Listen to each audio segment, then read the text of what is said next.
Go. All right. Hello. Welcome, everybody. We've got a big cast of characters here with us today to talk about recording albums and specials. We have Andy Fiori, whose album and special Check Right is already available. Hello. Thanks for having me, Amy. Oh, thanks for being here. We've got Katie Boyle, whose album and special are forthcoming very shortly. Hi. Thanks for having me. And we have Mike Finoia, who worked with amazing producer Candi Clare and just filmed it. Was it even a week ago? 2 weeks ago? A week and a half ago. Week and a half ago. Yeah. Woo-hoo. Yeah. Thanks for having us. Oh, thanks for First being time, here. long time. So starting with Andy and going in that order, can you just talk a little bit about your albums and your specials? The first question real quick is just, are you working with a label? If so, who? And was it audio first, video first, or were you, even Steven on both of them? Yeah, sure. I am with a label for my album / video special called Check Right. And the label is Ghost Runner Records, which is owned and operated by two other comedians, Tony Deo and Andy Hendrickson. One's in New York, one's in LA, and they were great. They did so much for me, including the audio taping at the special where we did both. We did a hybrid. We shot the special on video and recorded the audio at the same time. Excellent. Katie? Mine is with Pinch label. And so we did the audio and the album. No, wait, that's the same thing. We did the audio and the video at the same time. And the album's coming out June 2nd. And the video, I don't really know. But yeah, we recorded it back in September. So I'm kind of I never really know what's going on and I just go with the flow. But I know June 2nd is a big day. So that's fun. That is an important day to know. Mike? I just recorded Saturday, May 6th at Fairfield Theater Company in Fairfield, Connecticut. We did audio and video together. And I'm self-producing all of it, but it's going to be released through 800 Pound Gorilla Media. So I'm going to be working with them on some distribution stuff. But I'm involved through the entire process of all the editing and post. So and the pre-production stuff, which I was honored to work with Candi on. So it was an amazing experience. I'm excited for it to come out. TBD. Yeah, it looked gorgeous. Oh. My God. Yeah, you were there. Thank you so much. I appreciate you coming. My pleasure. So Candi, I'm going to start with you with a very logistical question. What is all of that stuff that you have to do besides have an hour of good material to actually move forward with recording a special like this? I mean, you got to be ready to do it. I think a lot of people think that it's something that they're supposed to check off a list in order to, I don't know, move on to be a comedian, but you got to be ready to put it down and permanentize it. Is that a word? Look it up. Sure. And I think that's a common mistake that I see people doing, is that they've decided that they just want to record stuff for content purposes, and it's generally not their best. And that will come back around and bite them in the ass, especially if that's out in the world and that's what people think of them. So my number one thing is to everybody is to just be sure that you're ready and that this material is where it needs to be and that you are okay dying and that being out there in the universe. And it's a long process, especially for your first one. Once you get your first one kind of done, you obviously have more of a relaxed effort into getting into the next one and know what needs to be done. But structuring your set, making sure that you are working with people as far in regards to label, whether it's self-producing label, the venue that you're choosing to use, the equipment that you're choosing to do, if you're going to film it, if it's audio only, making sure that you have a clear idea of what you want before you start shopping around. And start figuring out those things. And what do you want it to look like? What's your vibe? What's your brand, man? So it's a lot of thought that has to go into it before you even make the decisions to start setting a date to record it.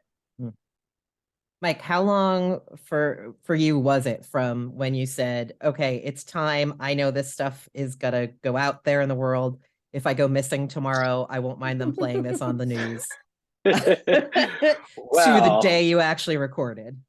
That was probably like from the minute I went out, like up until the last minute, I was thinking about everything, and but I would say that I was wanting to record something pre-pandemic, and then things kind of just happened, and then spent the last year or so sort of figuring out what I hated, what I liked, what I was still interested in, trimmed a bunch of fat, and then found this theater and absolutely fell in love with it. And I did a new material show there, and loved the footage and just the vibe of it. And that's when I decided, like, I went to them immediately and I was like, can I please record something here?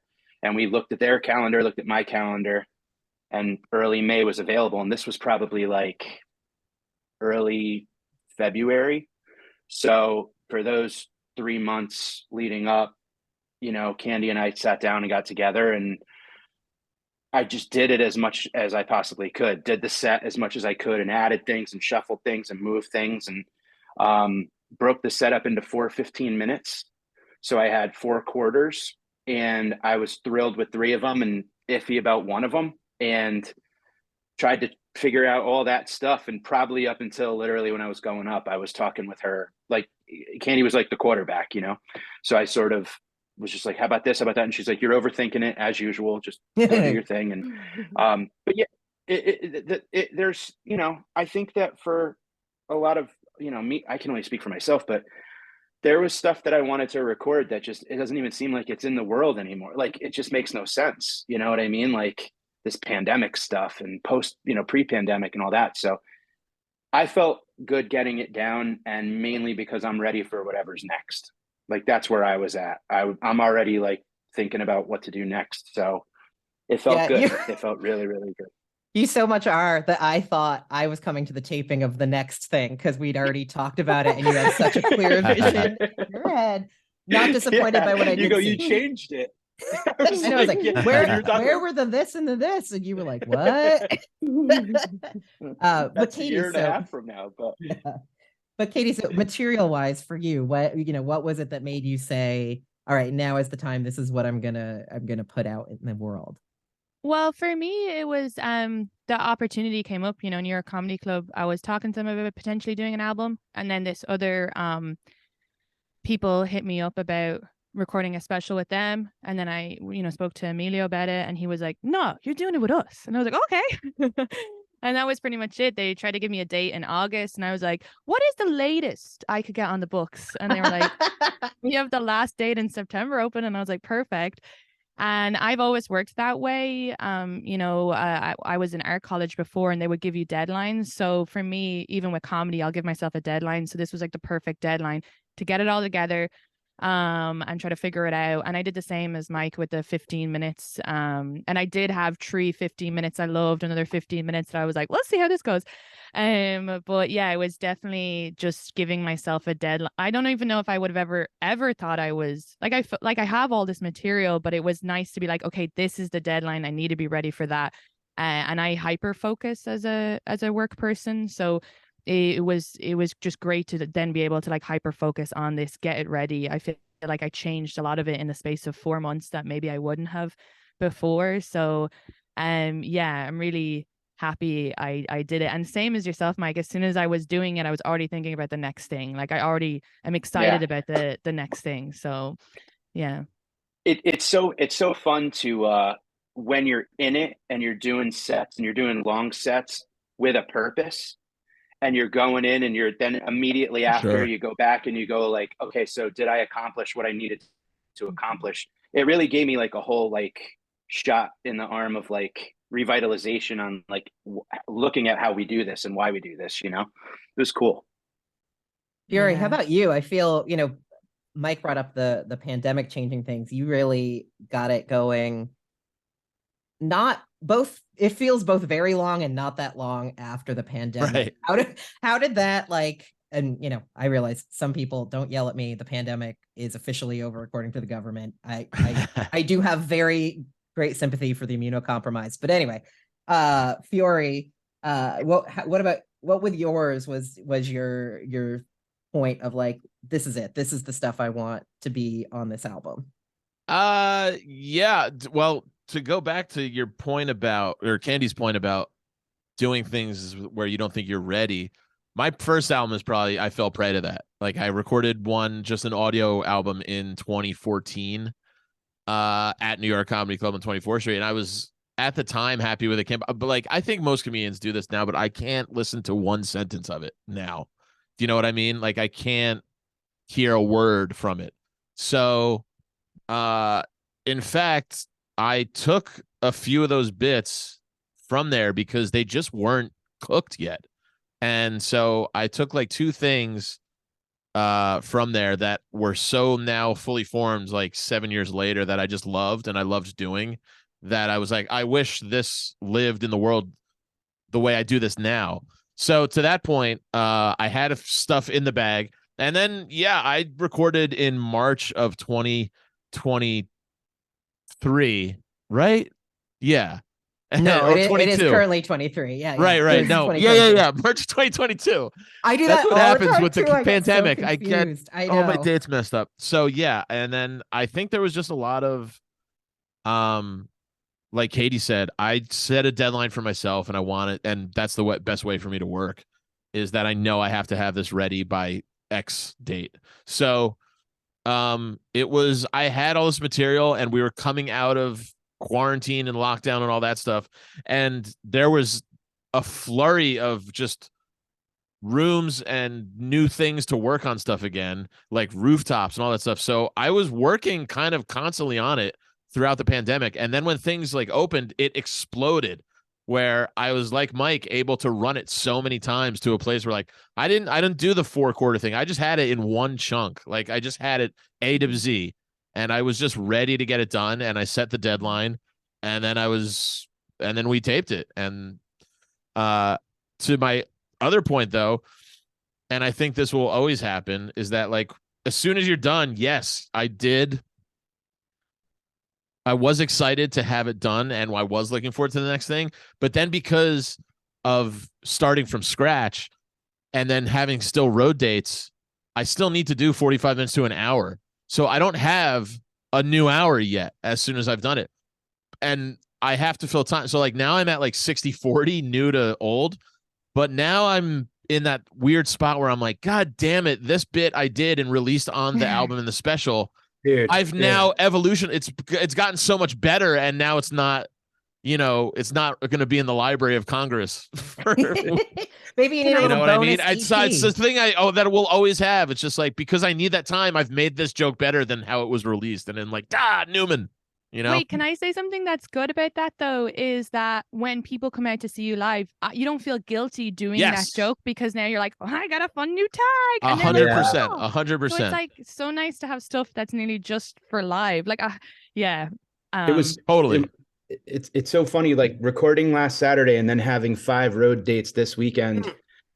I felt like I had to like dig up a warm dog. Like it was just ridiculous. Like I was like so done with this. And then it's like, damn, and you got to bring it back up and do it. But no one's heard it yet. So, Exactly. So you have time to, I did feel badly. I was like a week right after I released my special. I had I got a fan come up to me. I was in Saratoga, and he was like, hey man, I love the special. I'm really excited to see you tonight. I go, you're going to see about 80% of it again right now. So I'm really sorry, dude.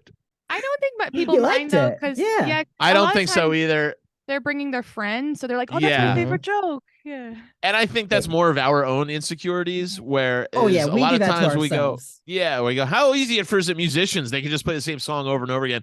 But if I look at it myself, I'm like, there's so many Mitch Hedberg or Gaffigan jokes or Attell jokes that I love hearing and don't get old for me.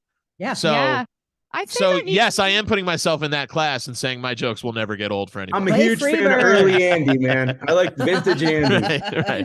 Yeah, I like the original joke on the 2014 album. Oh my God. Nobody likes that one. We all always bitch, or at least I do, about there not being sort of a mature body of criticism for comedy, so people really understand genres and whatever. But now I see like the dystopian version of it, where people would be like, I much prefer the vintage And I don't know, when you see him live, he's really changed. The hipster community of comedy. Yeah. There was I knew him something before you did. there was something that Mike said earlier that I just want to loop back to when you were saying about the material, let's say it not being relevant. I even feel like that for personal material. Like I was so excited to get the album out because I was like, I've been to therapy. I don't really care about that I don't have a relationship with my mother anymore. I need to get this shit out. Yeah. Totally. You know, or like I'm not Totally. dating anymore. So I was And like, I do, I feel like, even though I feel like audiences can sniff out when you're done with a bit, even though you might be performing it the same, I feel like you're not giving it the same love and energy that you would when you were first materializing it or when it's gone on an album. Because there's been times when I've been like, oh, it's such a great bit I do, but I'm like, why isn't it hitting as hard as it used to? You know what I mean? And it's because I think the audience can smell test it. There you go, that you're not giving it the same love. Yeah. You know? That's a huge point. And Katie, you're right. And the thing, like I sat with you, and then I sat with Candi like that same night. Remember we talked, and it was literally about like, you hear that Chris Rock thing where it's like he looks at every year and he's like, who am I this year? And it's like, I'm not this material. Like, I don't want to do this anymore, but it's good and it's done. So like, let's do something with it. So I can then be more present with the stuff I'm doing now. You know what I mean? And that's the thing that I 100%, like I look back on, I don't have those feelings that I did.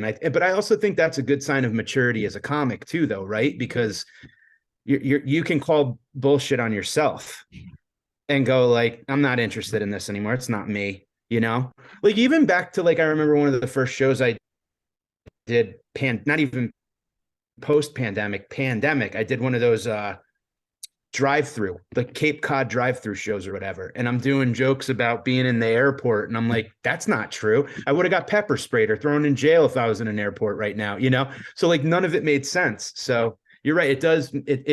I met with you, Candi, to talk about whatever's next, remember? And that was the plan, to work on whatever's next. And then I go, oh, and by the way, I've got this. So let's do an album and a special. And yeah, it was so fun. This process was a blast. Literally from like the entire start to finish. Doing it yourself made me take so much stock in and appreciate how much goes into creating an event, creating a show, like being involved with, the openers, the lights, the sound, the temperature, the tickets, the prices, the advertising, the, how far out we do this and posting and all of that, all the way to like catering for like the staff of the venue and who making sure everybody gets their food and their backstage passes. All right, fancy security in the room. But it was just, that was all Mike on had me. crafty at his special. Jeez, putting us all to shame. That's so funny because I called my album I'll Do It Myself, but it was because I didn't have a host or opener, and I did the poster myself and all this stuff. And now I'm like, did I do it I feel like you did it way more yourself. Well, I didn't do it at a comedy club. I did it at a theater. But I mean, it was just, we got on a couple of conference calls and we talked about the cameras and we talked about the, pre and post and all that. And it was so fun. Like I really thoroughly enjoyed that part because it made me take more stock in like the moment or the night, you know what I mean? And it felt like a sense of ownership. So. Yeah. I was going to differentiate a point that Mike made and that Andy goes back. Yes, sir. What? Are you 30 seconds behind, Mike? I think he is. He must be on a delay. He Time lag. still sees your hand up. Where are you? There is Don't a have way. the internet in Connecticut. I love you, Andy. There is a way to like self-produce and have a label. That's what I did. Like I had the label for the audio, but I also self-produced the entire video special, a portion of it. And all to Candi's points is it was super important to have the right people do that with you, because there was, like she said, all that stuff I didn't really think of until I was thrown in the fire of it, where you're like, yeah, lighting, sound is going to be different for the video, so we have to lock that before it goes to audio, and like a million things like that. So there are different ways, like you can do both. You can self-produce and be on a label, and I preferred it that way because I had a lot of good guys there who were like, no, we have to do it this way and that way. So it was like, yeah, I couldn't have all just done this by myself. You have to have the right people along with you. 100%. Yeah. Well, to that point, Katie, we've talked about what you've done. You are with a label, and it's a label that's affiliated with the venue where you did it. So that certainly cuts a lot of that stuff out. They know what the audio is and whatever, but you've done a lot of work. Do you want to talk a little bit about, if you have a label, a very full service label, what you still had to do in the post-production or even the leading up to it? Yeah, I guess with I feel like, yeah, you do. They are always like, what do you want? What do you need? So it has been great, like with the audio side with Nick, I've been in. And I remember when I went in, he was like, most people want to come in a couple of times. So, and I was like, no, if you're the whole day, we're staying the whole day. We'll get copies. We'll get this done. So I did that and we went through it all. And then I would meet up with Pat on Mondays to go through the video. I actually started recording my podcast at his studio so I could have an excuse to go over and talk about the special, because that was like, I was like, this is great, but also I just really want to touch in, because I do feel like you have to be very proactive, but I don't want to be bossy. So it was like a perfect every Monday. I'm like, oh, can we look at the special? So we did a lot of that. And then I guess, you have to, I didn't have an opener or host, and that was a big thing that people were like, you're mental. But I am a rare comic that loves hosting. I enjoy it so much. I even love having people to my house. I've always loved being hospitable. So it seemed like crazy not to get to do that up top. I wanted to be able to set the tone, know the audience, and then go into. So that was something I did differently. Most people would like have to book a host or opener or whatever. So that was something I had to like run the hour, but also also be practicing my hosting at the same time, if that makes sense. But so yeah, that was something different I did. And then I designed the posters myself, the album cover I did myself just on Canva. Tried to do a free month but forgot and paid the $13 anyway. And just that okay, I feel like that was really, I did like all my I made my own merch.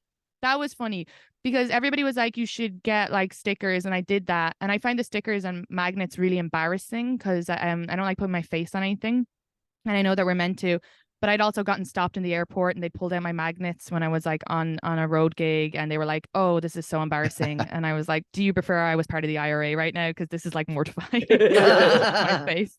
That's funny. But I decided the night before my special, I just didn't want to go over the material anymore. I was kind of exhausted with it. So I painted and designed merch on my jokes. So I made all these sketches, and actually I made all the money back on all of the merch I bought from the artwork more than the magnets. So everybody bought the artwork, and it was literally just like fancy writing of jokes or like pictures, just quick sketches. So that was something, I just did my own merch, which I felt like was relaxing and like a great way to make extra money. And people like it. They're like, this is cute. People love personal stuff. Yeah. That's super cool. That's awesome. So with that, going more, I'll talk to Mike and Candi about this since it's more self-produced, but with a label. What did what beyond that did you guys have to do? I know you've kind of mentioned the, everything down to the lights. Did you get to pick your own crew? Did you how did that work interfacing with the label? So obviously the theater, I think everybody now, any venue that you'll go to that is within the last 5 years has started to add cameras and audio, and is really taking that to be like a very valuable piece of what they offer and what they do. So in the case of Fairfield Theater Company, they were doing a lot of audio and visual components, but this was their first comedy special, correct? Yeah.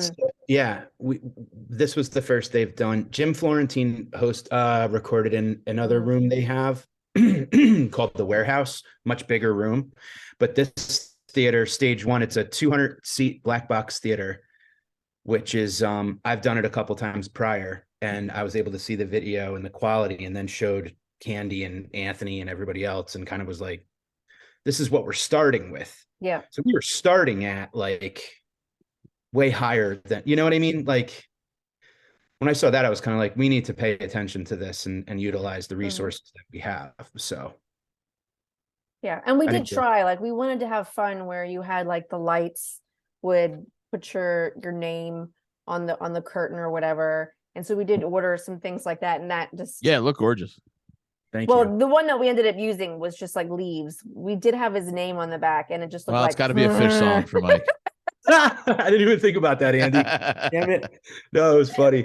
Yeah, we were kicking around some fun. I'll tell you, it was such a fun experience, and I can't wait to do it again working with Candi on this, because she kept me very like just having fun with it. You know what I mean? Like for a while we were kicking Yeah. around things we wanted to do on stage, like for stage design, because there were unidirectional mics for the audience that we ended up stashing underneath the stage.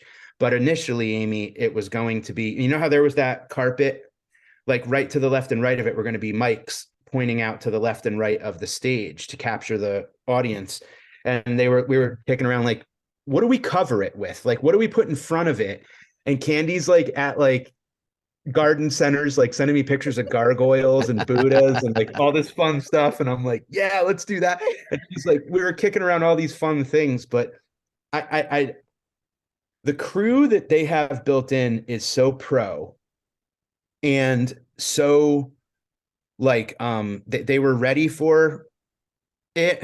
And I think Candi helped me be ready for all of them, because I was trying really hard not to be a control freak about stuff, but it was hard. It was really hard. And it is ended hard. up, it is, because it's also this You want kind it to be right. You're doing all of these things. You're spending so much time and energy and money, and you want to get it right. There's nothing wrong with that. No. And I also just wanted to, Andy, I know that you get this too. It's like that kind of mother hen mentality where it's like, I want everybody to see I'm having fun so they can loosen up. Yeah. Well, I was going to speak to the point about having fun, is because that is such a huge part of it that can really get lost. And for me personally, my first show was great and a really fun crowd, and I wish I had more fun with them, because my first taping, I was in my head, I just got it from point A to point B, and I was just like, all right, it's done, and we got out of the way. And then the second show, I was so much looser, and I guess a part of that was because I knew in the back of my head that no matter what happens, is I have a version that is fine. But then the second show we did, I was so like, you can see my body just loosen, and you can hear it in my voice, and the way I'm pausing more, and I was just more relaxed. And I did crowd work more. Where like in the first show, I was like reluctant to just do crowd work. I was like, well, that's not going to be a part of it. But then when we were editing, my friend was like, that's you, leave that crowd work in. That's really funny. And that says you more than, just a running through of your bits. So remembering, it's easier said than done too, but remembering to have fun is a huge part of that too. But again, also helps having the right people in place to allow you to get to that place mentally. Yeah. The hang was cool. And listen, Katie, that's so cool that you did your own hosting. I had the man, I had the alchemist, the guru, the shaman, James Mattern. Same here. Man, he got that crowd. Bubba's. I was on the side of the stage, and he got that crowd from like an 8 to like an 18. Like, I could not believe the level. And I'm like, I got Mike's crowd started 8. Mine started 1.5. You know why? Because the chairs at that theater are the greatest chairs I have ever sat in at a comedy show. So they were comfy and happy. Yes. And if I were doing a theater, I wouldn't have done it. But it was a club that I host multiple times, a lot, like a week. And then also I was kind of thinking of, when do I get, because they were also doing this thing where it was like boys having fun with cameras for the first time. Like it was like Pat coming in and they were like, we got this 8x7. I didn't even know what any of it meant, but I knew that they were excited. And I was like, when am I going to get this opportunity to have an hour and a half? And I had like so much, like I did more than an hour of material that I wanted to just get out and figure out. And then I love crowd work. So I was like, I don't know when I'm going to, like, I was partially thinking maybe do like the first 30 minutes as a crowd work for my Patreon, but I decided not to. I'm going to keep the crowd work just the one that I like up top in the special, but not on the album because it doesn't make sense up top. But it was like still like, I was being selfish in a way. I was like, I don't want to book a host or an opener. I'll book someone for checks, but I want to do all of this. And that let me have fun because I got to know them all. Then I knew who to direct what jokes to. Yeah, that's but if it was a cool. theater, it'd be different. Like New York's kind of, intimate and that's the type of vibe. But yeah. So like, I am glad I did that, but it was also a bit being selfish, just wanting all of the time for myself. Well, Andy, I want to circle back to having the right people, because you are the other end of the spectrum. You really assembled your own team. And, you know, would you, I guess, talk a little bit about how you found each of the pieces? And Sure. I guess now you've got them, so you can just do it again. But, you know, would you recommend that level of, you know, granularity in your stuff, or, you know? Yeah, it depends. Like Mike said, how much control you kind of want. I want 100%. You know what I mean? I know comics who go, yeah, just I trust you to get that person to do that job. I kind of want to be all hands on deck and know everybody. I mean, but that being said, I did trust Tony Deo, who I can't speak highly enough of, to, I mean, he's the executive producer for the album and the audio, but he also recommended our camera crew to me. So he said, hey, here's a group. Here's an example of what they do. If you like them, you know, we can meet them and see if they were the right fit. And it all ended up working out. So there was that part of initial preparation where we did meet, and I saw a sample of their work, and we were aces from there. And then like my editor is just coincidentally happens to be like my oldest friend from kindergarten. He's just a professional video editor. So like that one was a layup. I would have lost a friend if I didn't let him edit the video portion, at least. I actually edited the audio myself, because that's, you know, part of what I do at SiriusXM. I'm an, you know, audio engineer. So the audio, and then I just sent it back to the label. I said, I got this. They did the mix in the actual show, but then they sent me the file. I chopped it up, cut it into tracks, and sent it back to them. I said, here's what we're going to do. So yeah, I think it just depends on how hands on you want to get. I like to be involved in every step of the process. That's just like my brain and my OCD-ness, I guess. So there's ways to do both. Like Candi said, I mean, you can have, that's what part of being a producer is that I'll handle this part for you if you want to just go and concentrate on your set, because I had them do that too. It was like, once I needed to go and kind of just regroup and think about my set, they were like, all right, we'll handle this. We'll do, you guys, you know, do your thing and we'll be ready for you. So it is an important step though, for sure, is to, you know, get involved to your level of comfortability. I like being involved in everything, but other people don't want to be bothered with stuff. So I think it's a subjective individual thing. All right. So now this is also going to be for you, Andy, since yours is already out. Have you made back the money you spent creating this? Yeah, I probably have, just through like streaming residuals. So yes, works at SiriusXM, so well, someone's don't program myself. Putting that on the record out there. Don't come looking for me. Somebody else programmed it. But yeah, I haven't seen any money from like the video. My YouTube is not monetized. And I didn't expect that to be the moneymaker. I knew as an audio album that would be where I was making my money, but like I honestly didn't have money as my foremost goal in mind with this. It was just a way to get this out there. And if you like it, this is a good representation of me. And here's a record of what I do. And if you enjoy this, come see me on the road. That was my main goal, honestly, just exposure for myself. Yeah. And so that money, you know, coming from the audio part is nice. It's just a bonus. Katie, was that sort of what was you were talking about? Well, this is just stuff. I'm a different person. Let's get it out there. Is there, but you have a Patreon and things like that. Do you anticipate making any kind of money off of the video part? Are you planning it to basically be streaming? When Nick called me last week and he was like, now with the album, do you want to make money off it or brand recognition? I was like, brand, because with brand, you end up making more money in the long run. And I didn't actually really spend any money on the album because New York covers it all. And I made money on the show. So actually I walked away with money already. Right. So that actually kind of worked out really well. I it was great, to be honest. I'm really glad, and I should make money off the show, but I don't know if I realized I was going to. I kind of thought, because I had emailed everybody being like, oh, it makes sense if you want to take that towards and they were like, no, the show's different. You get, and I'm like, oh, okay. So I already came out making money, but for me it's more about just like getting people to listen and then come to the shows. And as soon as I put that out, I started working on the next hour. I even in the city did like a new hour for anybody who came to the album to come to that, and they know it's new, so that they knew I was like figuring it out and stuff, so that I wouldn't get into the loop of on the road just relying on the album. But I don't mind.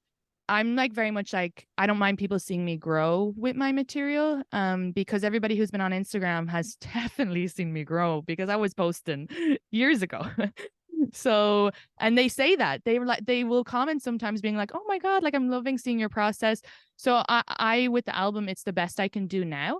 But I work with comedians who are doing it 20 years and they're still, I see them like growing over the space of a few years at New York. So I don't mind that. Like, I'm excited for them to see it, and then the next thing better, and then after that, I hope the next thing be better. So yeah, it's just brand recognition, get people. Plus the clips are just so, you make money off the clips by people coming to the shows, or when Instagram starts paying us again, that'll be great.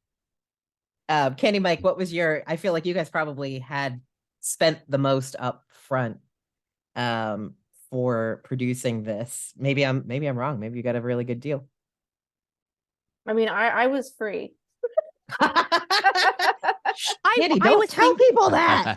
Honestly, I was thinking, I was like, it'd be so rude to ask, but I'd love to know what a producer's rate is. Well, I think working with Mike, I mean, I worked with Ashley Morris, and I worked with Joe Garrix on his, and a lot of it is me. This is something that I've always wanted to do, and it's a lot of I have awesome friends that need a servicing as well. That sounded awful. But they need a little service. I should have used Katie. Amy, we can talk about that on the Patreon. So yeah, exactly. So yeah, there's definitely rates and things involved, and I think a lot of that would be on the back end, if you will. But I think Mike can speak to what those costs were. I worked with the theater on a couple of shows prior and discussed the special, and they were happy to do it. And then I hired extra camera guys for a fee. I had my the openers, Jim Tews and James Mattern, and they obviously I paid them, and photographers and some ads and stuff like that. So, and then I made some money on the show as well, just in ticket sales and stuff on the split from the room. So it didn't pay for itself, but I'm incredibly happy with I spent way less than I should have.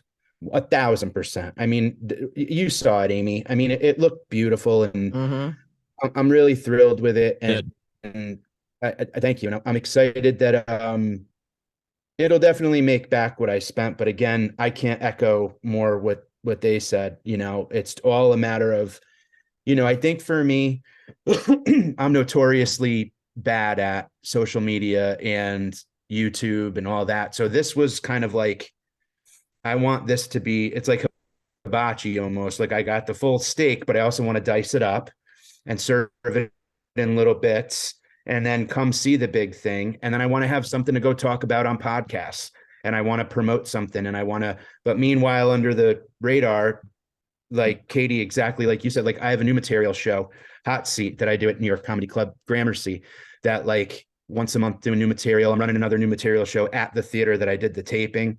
And it's just all moving on to the next thing. And I guess really for me, what I wanted this to be was, I was putting up clips that I'm not quick to put up crowd work clips. It's just not my thing, and I don't have a ton of them.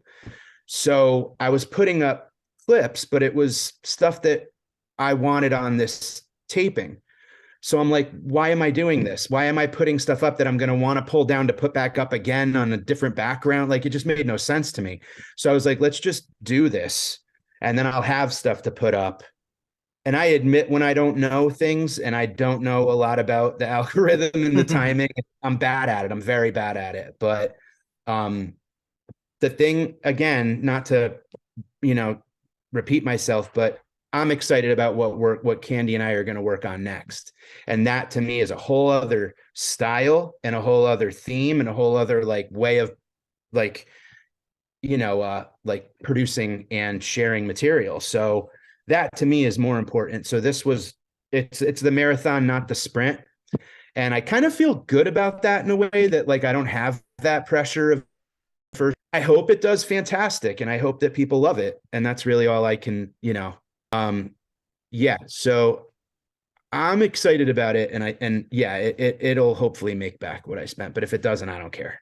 Yeah. And Candy's not free. Let's just make she presents her like, yes, she would. Katie, you had the ability to do that 90-minute. Like, I'm so excited about that idea of like kind of doing it yourself. Like, you got to know the crowd from the moment they came in. And you're offering tickets to come see you do another. That's very smart. I like that idea a lot. And I'm hoping to kind of like be able to give the special to the folks that came via the venue and kind of say like, here, thank you so much. Like maybe cool a week or so before it comes out or something, and just be like, if you like it, feel free to share it. And if not, but I think it's really cool that you did that you kind of like, you're setting the foundation. You're like establishing like a base, and that's people remember that, and they feel like, it's special. I mean, I guess that's really cool. Well, I also took the emails and I've emailed them too about like the album coming out and like a kind of like a newsletter about it, and whoever got so yeah, I definitely, I wanted to say as well, you were just reminding me too, I know you're saying you've trouble with social media and stuff like that. So as a side note, if you ever want to meet up, I have all the tricks of the trade with social media. Okay. I'm happy to give any information, but on another side note, with the Patreon, what I did do as well, if there's anything that you have behind the scenes, I would put like my sets on Patreon that I wouldn't want out there, that it's like I'm working, like a work in progress. But if there's anything that you and Candi did behind the scenes, maybe like yeah, I know. That goes on OnlyFans. All right. No, it's OnlyFans for like a joke in progress. But like if there was something as well, like even you and Candi talking about it and stuff, like the Patreon is such a, so I haven't done it in a while, but I wanted to put the new material up once the album special comes out, but I actually put the setting wrong on the camera, so I'm all fuzzy. But at some point I think the Patreon is a really good one as well to get them to come over there if there's any behind the scenes stuff you had or stuff you don't include. But yeah, we had a camera man with a Osmo camera, which I'm not sure if you're familiar with that is, but it's the camera on a drone but without the drone, and it's essentially like on an iPhone, and it was kind of like it stays plumb, like it stays like flush throughout the movements and stuff. And he was like moving around behind me when I was on stage, but in the back, like backstage, he just kind of set up and was holding the phone, and we were like, oh shit, yeah, he's taping this, like, so it was fun, but it was like we were all hanging back there, and like cool. Amy came back for a bit. It was a nice vibe. It was nice and chill. There wasn't a lot of people back there, and it was comfortable, but we do have a lot of stuff from backstage. That's cool. One thing I did want to say about the 45-minute thing, I know you said you did it, Andy, you didn't. Mine is 45 on the nose, actually. Well, no, breaking it up into 4 quarters. You know what I mean? Oh, gotcha. That whole thing. Katie, I'm wondering why you did this, but the reason why I did it was because I tried my best to like keep in running the hour over and over and over again. I tried to keep like, okay, by the time I hit this joke, I should be around 15 minutes. By the time I hit this joke, I should be around 30 minutes. By the time I hit this joke, I'm in the home stretch. And I had my watch set at 45 to vibrate on my wrist at 45. And I ended up I had more time than I thought or whatever, because it was going well. And that was so helpful because it made me feel like, woof, like Andy, you said in the first show, you're kind of stiff and, then you hit that 45 and I was like, oh, okay, good. Like I could breathe again and whatever. And that helped me a lot with like compartmentalizing. I think I'll always do that now. Like I'll always have it in incremental, and it helped with Candi and I in chatting about stuff. I was using it as like markers. Like if by the time I get to X, I'm good. By the time I get to Y, I'm good. Did that help? I was the same as you. Originally, a comedian told me to do it, and it was Leclerc Andre's advice, because he said when you're doing so many sets in the city, it's great to go, this is this 15 I'm going to work on. This is this That's 15. a great way to do that. But I actually was more with you on your side. It was such a great thing he said, but actually it helped me so much because my jokes are in teams. And so I was able to go, okay, the first 15 is about like identity and being an immigrant. The next 15 is about like dating and cultural differences. The next 15 is about family. And the next 15, the last 15 was like slutty sex stuff, you know, very bold. Same hour. Yeah. So, and it Way was to keep them till the end. I know. It was such. I literally said to the camera guy, like, okay, if my family are watching, you can turn off now. so much guilt, but I was the same as you. I was able to be like, okay, now this is leading into. It helped with my memory. It was like a memory game. Just going with the flow and knowing the timing. And again, then on the night, it's like they're the best audience you can ever get. So it just was. It ended up being a little longer, which was lovely, that I was able to be like, okay. And then the bits that I wanted to throw in that I might take out as well, once I got to that 45 mark, I was like, I know my chunk of sex stuff is really fun, but now I can throw in this extra 5 minutes here. But it gave me a sense of timing. Yeah, totally. And I have to, Amy, I have to say, like having Candi like in my corner and like knowing what I was going to beat myself up about and what I was going to be like way too in my own head about and all that. Like she was Candi, you were very, I don't have to talk about you like you're not there. You were very, you were hands-on, but you were not. You were like, you were when you had to be, you know? And when we kind of got together and chatted in between shows, that was like unbelievably helpful, where you're like, that one was great. Just have fun with this one and loose, you know, and this, and you flipped these jokes and you had them like this before. So just to let you know, you weren't like, do this, do that, do this. It was more kind of like a quarterback, like almost like a coach in the observatory way, where it was kind of like, you have it listed out as this, but you did this. I think you could do this one a little bit, like whatever, but there was no like, you didn't add any type of anxiety or pressure. And in fact, no, and again, I think sometimes people will forget that like, this is your thing. This is your face on the front of things. And there is a little bit of psychology to it, because I know if I said, if you do it like this, you're going to be in your head about it. And then everything that bookends that is going to just go to shit. So that's not what you want. The purpose is just like, to let you know, you were talking about wanting this specific bit clean. It wasn't. If you want to do that, now's your opportunity, but I don't think it affects you either way. Great. Yeah. That was super helpful. So helpful. This is that, can't anybody who wants help. Katie has so much time. I'm going to generalize now, but working with women, it is lovely. Like there's just an empathetic, or like I find even just running jokes by women, and it's so crazy, because I just did this Irish interview and the guy was asking me all about sexism in Ireland versus America. And in the end, he interrupted me to say, do you know what? It's really women who don't want women to do well. And it's really women who take women down. And it's really women who don't support women. And I was like, well, that's actually crazy, because nearly all of my opportunities have been from female bookers or women recommending me on the road. And I'm not worried about women trying to feel me up on the road, you know, and it's not women calming women to. Someone's ever been on the road with Tig. Yeah.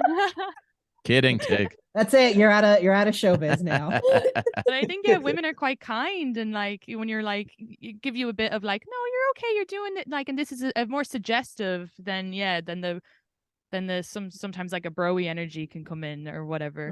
Not all the times, total generalization, but yeah, it's nice. All right, Katie's canceled because she hates men. Andy's canceled because he talked ill of Tig. I love Tig. I will say, working with Ashley, she's a very different case altogether, that I had to be a lot more like, Let's Yeah. get you in. Let's wrangle. Let's it's you know what so I mean? so subjective. Yeah. Yeah. And I felt like I kind of brought to you, Candi, like a fairly done. I don't know about anyone else, and I'm not comparing, but like I had this sort of like 80% of the way there. Oh yeah. Right. 100%. Like I was kind of like ready to go. And then I Yeah. just like, you helped me. Can we talk about your secret or no? That's once we decide to, My secret? yeah, your the thing that you make What a tease. I know. I'm working on the set. You can tell. Oh my. Oh yeah, Whoa. Candi and her famous note cards. Candi and her famous note cards is all I'm The saying. hot But slash I've never, candy cards. ever done it before. And wow, it helped.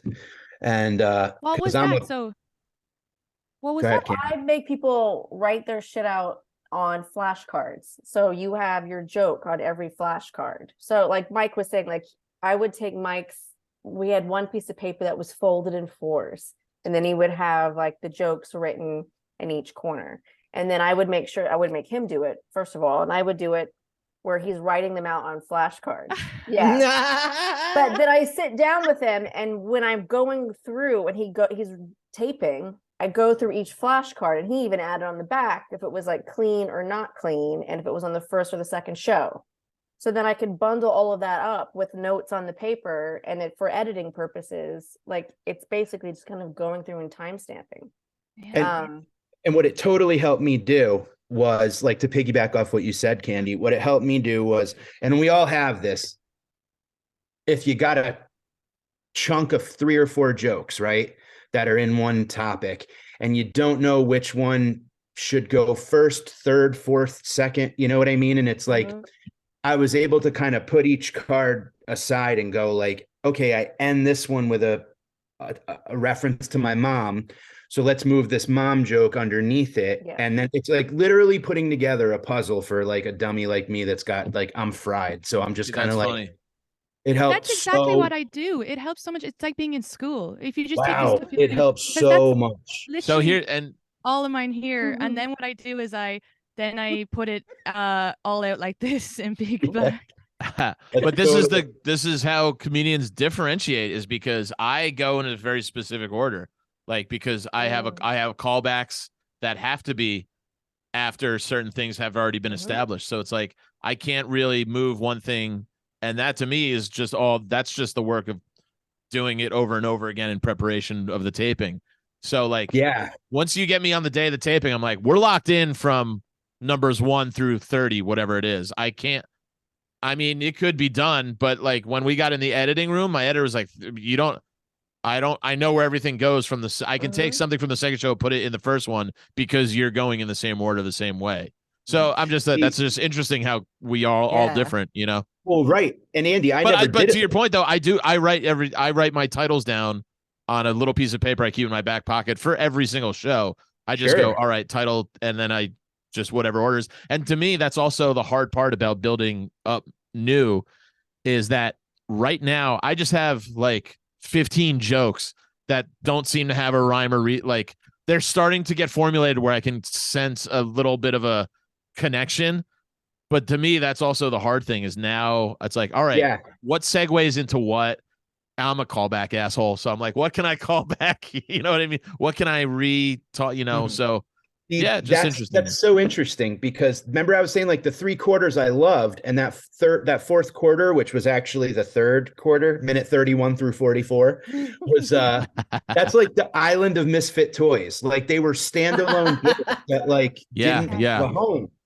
And my whole problem with it was like, how do I tie from quarter 2 end to quarter 3 beginning and let them all, and I put a lot of pressure on myself to like, I don't want to lose them.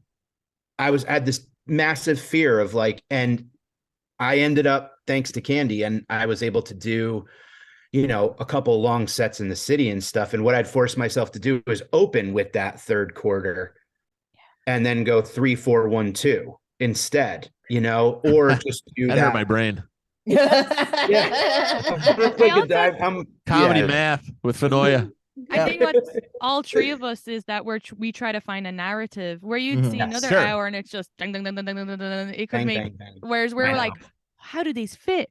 And I Absolutely. swear to God, not one other person in that room thought about it as much as we did. You know what I mean? That's the thing.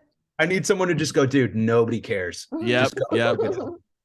Well, it's But- funny though. I was telling Amy this last week is we haven't really talked about editing, but I had to tell my editor that sometimes because he had not edited stand-up before. And this is the way I said, we're not reinventing the wheel with stand-up. It doesn't have to be too crazy, but there was certain little things he did for stand-up that I felt were important to me. Like a lot of times, because he's used to editing dialogue, he would make a cut right before my punchline. And it just took your eye and changed the way you heard it and looked at it differently. And I had to tell him, be like, dude, just let it bleed. If it's a story, or maybe I'm making a face where like you get more out of my emotional reaction than the words. You got to stay in front of me like that, or not necessarily go on an angle when it's a story like that. I will let it. So a lot of different things to think about that I had no idea would have ever crossed my mind until I got in the editing room. We're about to start that process, so Yeah. I'm kind of Oh, interested boy. in that. And Well, that's going to be a difficult thing for Yeah. sure. oh God, it's and in- letting go of babies, be it cutting things down. Yeah. Yeah. It's interesting as well that Andy, you are audio engineer, because I did audio art. Okay. Ooh. It's very different, and we're like, not as qualified, obviously, and visual art. So I created a lot of videos. So when they asked me to listen to my album, I edited out everything I wanted and time-stamped it, but I sent them back a file. So I had already kind of, because I know how to edit audio, if that makes sense. And then the same with even being able to do clips, my own clips online. I did video editing, but it was just for art. But it's like, I think a lot of comedians, when you talk to them who do their own, have some sort of background. Like every time I'm talking to a comedian, they're like, oh yeah, I did editing in school, or I did this. A lot of us seem to have some sort of, we're still using the degree somehow. I did Your acid in parents. college, so Yeah. You did acid? What was your degree in? microdynamics. I'd say chemistry. Yeah, Microdynamics. I was English. English was my actual major, but Isn't it? yeah, English. That's and true. Director. I wanted to be a director, but See, you directed your special, basically. Candi did. But yes, thank you. Yes. This was and it's so fun to hear other people's. Can I ask a question? The night before, what did you do? Like, what was your night before? What was my night before? I think I did a couple spots, like just to I had a plan where I might actually have taken the night. I did a couple just short spots in the city. I might have taken the night off before. Yeah, I think I took the night off just to like go to bed early, rest, and save my voice, So I did. Now that I think about I saw it, you 2 days before you were. yes, correct. Because I taped on a Friday. Yeah, Wednesday I did spots up until that day, and then I did Thursday off, and then we taped Friday. So that's what I did. Yeah. I took the Saturday off, so it was on the Sunday, but on the Friday I had spots, and I didn't have like the greatest sets. I actually had like probably some of. Boy, is anybody else hearing sex when Katie says sets, or is it just me? I had amazing sex, no, but not great sets. Like I definitely was like in my head. And that's one way to prepare. No, shut up. And so I was in my head, and I was like running through it. And I remember being like, oh, I'm running this. I can't do that on Sunday. So I took Saturday off and I made art. And on Sunday it was like day and night. It was like all the mistakes I'd made on Friday. And I'm kind of glad I did. I'm kind of glad I had like a hard set, because I was running and not connecting and just trying to like, oh, what joke do I need to work on? And I had so much pressure on myself that it was like, when I got off, I was like, I can't do that on Sunday. So it was like, it was good. You just reminded me of the night before I did this microphone I'm holding right now. I did walk around my apartment and say my set out loud does anybody else do that? I did it without a microphone. That's actually the way I kind of write, is that I'll jot an idea down and then I'll talk it out loud to myself. Because inevitably I'll say something differently the more I say it out loud. But yeah, the night before I just walked around and did like a show in my living room to myself just to like time it and say it again. You just reminded me that I did it Oh in my the God. shower. So I was like Yeah, speaking totally it in same. the shower, I and mean, I as I was was naked, getting but out, and I ran it to Charlie. I yeah, ran the to dog my was girl great. Oh. probably. Yeah. And she threw up. So I knew once she started eating coyote crap, I was like, yeah, all right, Okay. I'm done. It was, yeah, I took the night off on purpose and just kind of relaxed and chilled and, but man, waking up game day, I was excited. I was really, really excited. And this one was just, I had so much fun doing it. And I'm really just happy with we had such a great time the whole time. Right? Yeah, it was like, it's just going to be downhill from here at this point. Postpartum depression is very, Yeah, very yeah. real. The day after, I was like, where'd all my babies go? Oh yeah. Got to start over that blank piece of paper. That's the scariest part is starting over. Terrified. I've talked to so many like veterans, who've been doing it forever, and they're like, yeah, that day after, you're like, was that the last one? Is that all I've got? I know. Mhm. Well, I'm like, you work on something for so long, and you like, they get to this not perfection, but you're like where you want them to be, and then you just have nothing. And I'm like, can I write? I don't know if I can write jokes anymore. It's really that super exact scary. thing. I can't tell you how many comedians 2 to 3 weeks after an album or a special have said to me, I think I forgot how to write jokes. Yeah. I'm like, Yeah. you didn't. Yeah. Just got to go through the whole process of just eating crap again and remembering how to do it and have fun with it. I know, because it's so easy to fall back on those ones that you know are going to work no matter what, rather than like expose yourself with the just the nakedness of new stuff, Yeah. Very profound, Andy. Terrifying. Thank you. Well, on that profound note, I feel like there's still so much more we could delve into. Oh yeah. I promised I you got guys time. I would. The dog's Like, asleep. I got don't care. nothing else to do except for water these plants. I can't sleep. Aw. But we are going to wrap up now. Maybe we'll do a little part 2 with some getting into Sure. the editing and all that jazz in the future. But is there any last thoughts of things? I know there's so much we didn't even get to, but that we didn't get to. It's kind of a last thought or a wrap up of your thoughts on the topic. I'd like to just thank everybody at Fairfield Theater Company for, the opportunity and being so excited about it from start to finish. Like when I got off stage, they were like just as stoked as I was. And it was, from Candi to everybody there and Mattern and the whole crew, like it was just really felt like a collective thing. Like I think me being up there was just one part of it. And that was really neat. That was like, I kind of wanted to do good for everybody. So thanks to everybody. And Candi, you're like, I've said it before, but I'll say it on camera. You're amazing. And you're so helpful and you're so fun to work with. And just thanks a bunch. And you're not off the hook. We got a lot more to go. We do. I'm excited.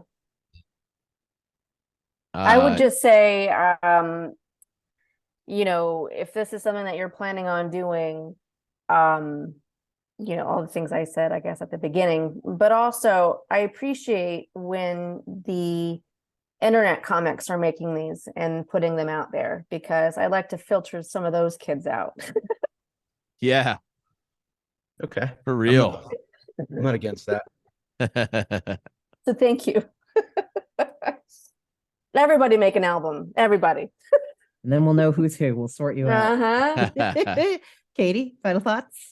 Yeah, the same. Obviously, thank Pinch, New York Comedy Club, but Amy and Candi as well, because obviously Amy is the one who originally let me perform at New York Comedy Club, so thank you, and gave me all that stage time, and then Candi too, because you gave me. I remember doing it at Fairfield and being like, I had the most fun, and I taped it, and I was like, oh, this could be my special. Like it was, they were just the best, and it was I had such a great time. And it was so funny because when I performed there, the woman who works at the desk, I was in the toilet, and when I came out, she was like, I hope she's funny. I don't know. I never heard of her before.